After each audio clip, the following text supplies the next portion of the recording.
Qizijonli yana bitta cho'qqa napoleonimizni tayyorlanishini ko'rib olamiz. Qirsilashdan ham o'zingiz ko'rib olishingiz mumkin. Juda ham mazali bo'ladi. 400-450 gram atrofidagi suvimizga yarim choy qoshiqda tuz solib aralashtirib olamiz. To'g'rachamizga 800 gram unni solib, ustidan 120 gram margarinni yumshoq holatda solib, krujka holatiga keltirib olamiz. Ustidan tayyorlab qo'yilgan suvimizni solib, xamirni mushlab qorib olamiz.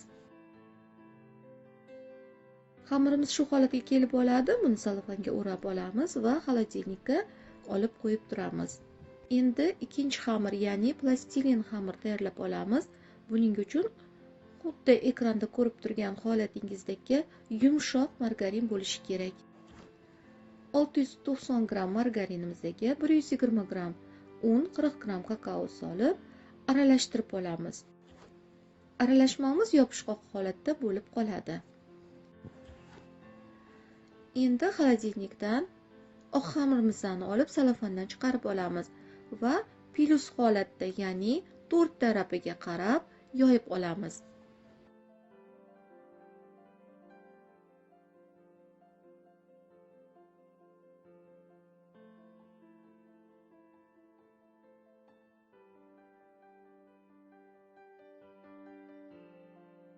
O'rta tarafi do'mboq holatda qolsin.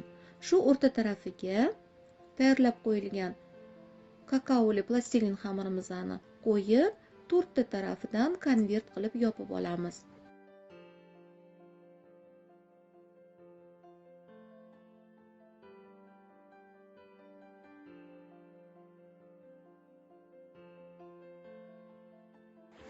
Bu Napoleon konvertli Napoleon bo'lgani uchun taxluq holatda xolodilnikka salofanga solib, yana yarim soatga olib qo'yamiz.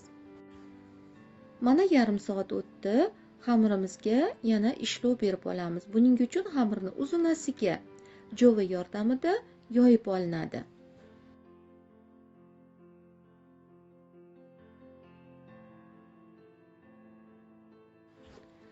Xuddi ko'rpacha taxlagan singari xamirimizni taxlab olamiz. Mana ekranda ko'rib turibsiz. Shu holatda salofanga solib, yana yarim soatga olib qo'yamiz.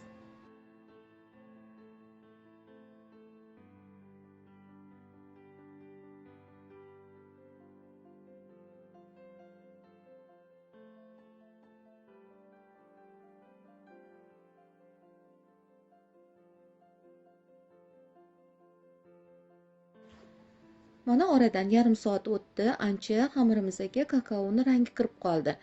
Endi xuddi shu ishni yana takrorlab olamiz. Ya'ni uzunasiga yoyib, xuddi ko'rpacha taxlov singari yana taxlab olib, salofanga solib xolodilnikka yarim soatga olib qo'yamiz. Bu jarayonimiz kamida 4-5 marotaba takrorlanishi kerak. Ya'ni xamirni yana xolodilnikdan olamiz, uzunchoq shaklda jovada yoyib olamiz va konvert qilib taxlab, xolodilnikka yana yarim soatga olib qo'yamiz. 5-chi konvert qilganimizdan keyin bir kunga xolodilnikka olib qo'yamiz. Mana oradan bir kun o'tdi. Xolodilnikdan xamirimizni chiqarib olib, 6 bo'lakka bo'lib olamiz. Sizga bo'laklarning orasini ko'rsataman, qanchalik qatlama, qavatlari ko'p bo'lib, hosil bo'lganini ko'rishingiz mumkin.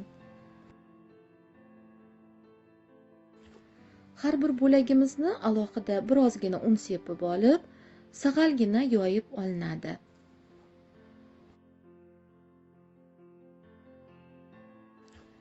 Birdaniga bosib yoyish kerak emas, jovani yengilroq harakatlantirib yoyib olish kerak.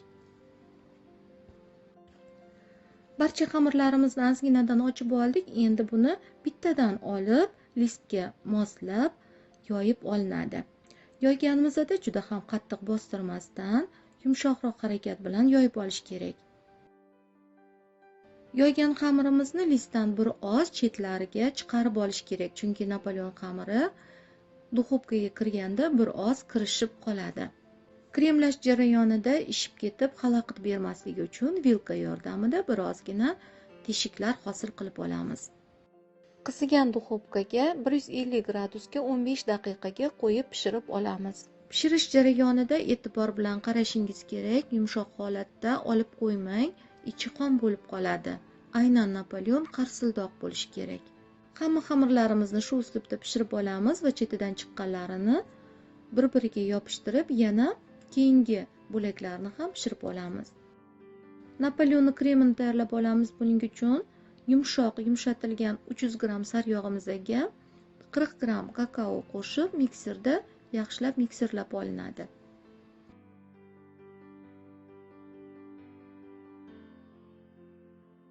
Ustidan 1 litr atrofida sgushenniy moloko quyiladi va buni ham mikserda ko'pirtirib olinadi.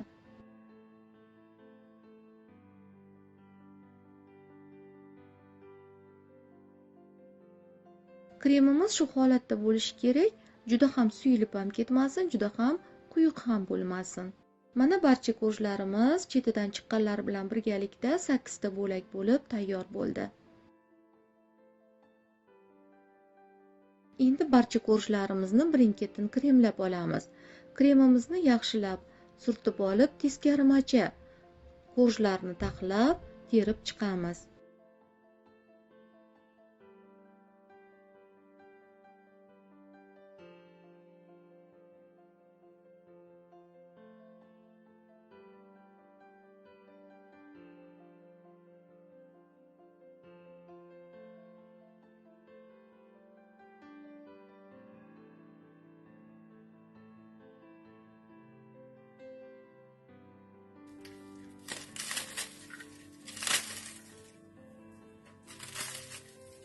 Mana 8-bo'lagimiz. Buni urvoq uchun ishlatamiz.